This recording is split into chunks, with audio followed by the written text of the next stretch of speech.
Hello friends, welcome to Edify Planet. My name is Nupur. आज हम इस वीडियो में देखेंगे हैविंग बीन प्लस वर्ब का थर्ड फॉर्म का यूसेज। इससे पहले हमने देखा था हैविंग प्लस वर्ब का थर्ड फॉर्म का यूज़। अगर आपने अब तक उस वीडियो को नहीं देखा है तो प्लीज़ उस वीडियो को देखिए ताकि आपको इसका एक्सप्लेनेशन और अच्छे से समझ में आ सके। तो सबसे पहले हम देख लेते हैं कि किस किस तरीके के सेंटेंसेस होंगे जो कि हैविंग बीन प्लस वर्ब का थर्ड फॉर्म को यूज करके बनाए जाएंगे। ये समझना बहुत ज़रूरी है क्योंकि आप इंग्लिश बोलना चाहते हैं, आप अपनी इंग्लिश अच्छी करना चाहते हैं, है ना। तो आपको पता होना चाहिए कि वो कौन कौन से तरह के सेंटेंसेस हैं जो कि आप बोलना चाहते हैं। तो फर्स्ट सेंटेंस है हमारा, परीक्षा में फेल होने के बाद वह निराश हो गया। अगर आपको इस सेंटेंस को इंग्लिश में बोलना है तो सोचिए आप कैसे बोलेंगे। दूसरा सेंटेंस है, सम्मानित किए जाने पर वह भावुक हो गई। नेक्स्ट सेंटेंस है, प्रशंसा किए जाने पर हम चौंक गए। सोचिए अगर आप ऐसी सिचुएशन पर हैं जहाँ पर आप एक्सपेक्ट नहीं कर रहे थे कि आपकी तारीफ़ होगी और वहाँ अचानक से आपकी तारीफ़ होने लगती है तो आप क्या होते हैं, चौंक जाते हैं। फिर नेक्स्ट सेंटेंस है, मेरे दोस्त की प्रशंसा होने पर हमने तालियां बजाई। ऐसे सिचुएशन आपको इमेजिन करनी होगी जब आप ये सेंटेंसेस बोल पाएँ, क्योंकि अगर आप प्रैक्टिकली उस सिचुएशन पर हैं और तब आप ऐसे सेंटेंसेस का सोचेंगे कि ट्रांसलेट कर लें तो वो तो बहुत मुश्किल हो जाएगा, है ना। तो आपको सिचुएशन को इमेजिन करके सोचना है कि आप ऐसे सिचुएशन में वो सेंटेंसेस कैसे यूज कर पाएंगे। फिर एक और सेंटेंस हम देख लेते हैं, कंप्यूटर के ठीक होने पर मैंने काम करना शुरू किया। मान लीजिए आपका कंप्यूटर ख़राब हो गया है, फिर से जब वो ठीक हुआ तो आपने काम करना शुरू किया। उसके बाद बहुत ही इम्पॉर्टेंट सेंटेंस है, लॉकडाउन खुलने के बाद मैं बाज़ार गई। ये सेंटेंस तो एक ऐसा सेंटेंस है जिसका इंतज़ार सबको है कि कब लॉकडाउन खुलेगा और हम बाहर जाएंगे, बाज़ार जाएंगे, है ना। तो आपको सोचना है कि इन सेंटेंसेस को आप कैसे ट्रांसलेट करेंगे।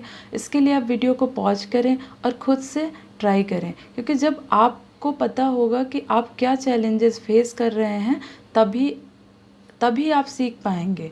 और तब जब आपको सोल्यूशन मिलेगा प्रॉब्लम के बाद, क्वेश्चन के बाद, है ना, तो वो ज़्यादा फ्रूटफुल होगा, ज़्यादा यूजफुल होगा और ज़्यादा समय के लिए वो सस्टेन भी कर पाएगा। अगर आपने चैनल को अब तक सब्सक्राइब नहीं किया है तो प्लीज़ चैनल को सब्सक्राइब कर लीजिए ताकि आपको आगे ऐसे यूज़फुल वीडियोस मिलते रहें। वीडियो पसंद आने पर लाइक करना ना भूलें, अपने दोस्तों के साथ इसे शेयर भी करते रहें। तो चलिए फिर देख लेते हैं आगे। देखिए, हैविंग प्लस वर्ब का थर्ड फॉर्म ये एक्टिव वॉइस है, और अगर इसका पैसिव वॉइस बनाना होगा तो क्या होगा, वही होगा having plus been plus verb का थर्ड फॉर्म। ये बहुत ही इम्पॉर्टेंट है समझना कि हैविंग बीन प्लस वर्ब का थर्ड फॉर्म जो होगा वो पैसिव वॉइस सेंटेंसेस होंगे, ठीक है। तो आइए देख लेते हैं। देखिए यहाँ पर लिखा हुआ है, दोनों काम को करने वाला एक ही व्यक्ति है। ये हमने अच्छे से समझा था हैविंग प्लस वर्ब के थर्ड फॉर्म में। तो सेंटेंसेस को पढ़ते जाएंगे और समझते जाएंगे कि उसका क्या मतलब है, और ये होगा structure, having been plus verb का थर्ड फॉर्म और उसके बाद सेकेंड सेंटेंस। जैसे पहला सेंटेंस पढ़ते हैं, परीक्षा में फेल होने के बाद वह निराश हो गया। तो इसमें जो पर्सन परीक्षा में फेल हुआ है वही पर्सन निराश भी हुआ है ना। देखिए दो एक्शन हो रहे हैं, एक काम हो रहा है परीक्षा में फेल होने का और दूसरा काम हो रहा है निराश होने का। तो आप कैसे, देखिए यहाँ पर आप देख सकते हैं कि यहाँ पे सेकंड सेंटेंस लिखा है, मतलब फर्स्ट सेंटेंस ये वाला होगा। तो आप कैसे डिसाइड करेंगे कि फर्स्ट सेंटेंस कौन सा होगा, सेकंड सेंटेंस कौन सा होगा। तो जिसमें भी जो भी काम पहले हुआ होगा, है ना, जो एक्शन पहले परफॉर्म हुआ होगा उसमें आप हैविंग बीन प्लस वर्ब का थर्ड फॉर्म लगाएंगे। तो परीक्षा में फेल होने का काम पहले हुआ है तभी तो वो सेम पर्सन निराश हुआ है।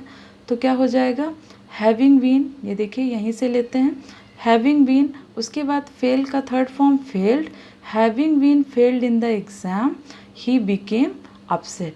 बाकी पूरा सेकंड जो सेंटेंस होगा उसका स्ट्रक्चर सेम होगा, मतलब पहले सब्जेक्ट आएगा, फिर वर्ब आएगा और फिर ऑब्जेक्ट आएगा। अगर आप चाहें तो इसे ऐसे भी बोल सकते हैं कि he became upset having been failed in the exam, उससे कोई फ़र्क नहीं पड़ेगा। लेकिन आप हैविंग बीन प्लस वर्ब का थर्ड फॉर्म उसी सेंटेंस में अप्लाई करेंगे जिसमें एक्शन पहले परफॉर्म हुआ होगा। ओके, फिर नेक्स्ट सेंटेंस है सम्मानित किए जाने पर वह भावुक हो गई। तो यहाँ पर भी आप देखिए सेम पर्सन है जिसको सम्मानित भी किया गया और वही पर्सन है जो भावुक भी हो गए, है ना।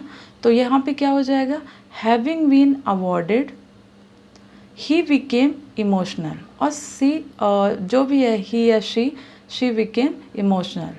ठीक है, आप अपने अकॉर्डिंग सेंटेंसेस में थोड़ा बहुत चेंजेस कर सकते हैं। फिर नेक्स्ट सेंटेंस है प्रशंसा किए जाने पर हम चौंक गए। मतलब जब हमारी प्रशंसा हुई, यहाँ पे थोड़ा हिडन है, ये अंडरस्टूड है, आपको समझना होगा कि जब हमारी प्रशंसा हुई तो हम चौंक गए। तो क्या होगा इसका ट्रांसलेशन, हैविंग बीन प्रेज्ड, प्रशंसा करने के लिए क्या हो जाएगा, प्रेज का third form praised, having been praised we got surprised, हम सरप्राइज्ड हो गए। ओके, अब यहाँ पर आता है दोनों काम को अलग अलग व्यक्तियों ने किया है, और इसका स्ट्रक्चर क्या होगा, object plus having been, verb का थर्ड फॉर्म, कॉमा करके उसके बाद आएगा सेकेंड सेंटेंस। तो इसको देख लेते हैं। मेरे दोस्त की प्रशंसा होने पर हमने तालियां बजाई। देखिए दो एक्शन इसमें भी हो रहा है, एक हो रहा है मेरे दोस्त की प्रशंसा हो रही है और दूसरा एक्शन हो रहा है हमारे ताली बजाने का। तो यहाँ पर देखिए दोनों काम को अलग अलग व्यक्तियों ने किया है।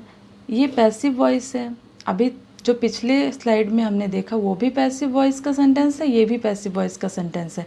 तो मेरे दोस्त की प्रशंसा किसी और व्यक्ति ने की है ना, हमने नहीं की है, हमने तो तालियां बजाई हैं।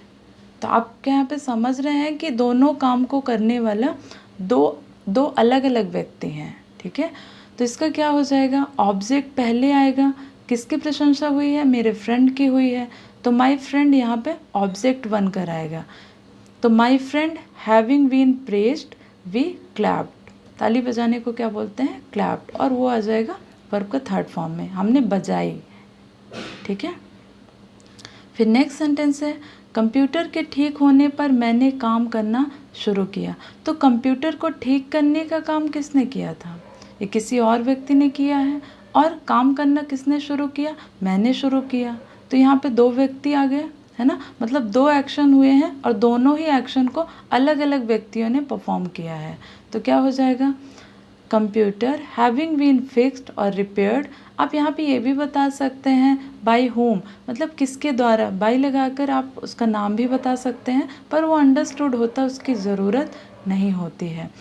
तो वापस से देख लेते हैं, कंप्यूटर हैविंग बीन फिक्स्ड और रिपेयर्ड, आई स्टार्टेड वर्किंग, मैंने काम करना शुरू किया। फिर नेक्स्ट सेंटेंस है लॉकडाउन खुलने के बाद मैं बाज़ार गई। मतलब लॉकडाउन खोलने का काम किसी और ने किया और बाज़ार जाने का काम मैंने किया। तो इसका क्या हो जाएगा translation, lockdown having been opened I went to the market. Okay, तो ये रहा आज का वीडियो, आई होप आपको पसंद आया होगा। Okay guys, all the best.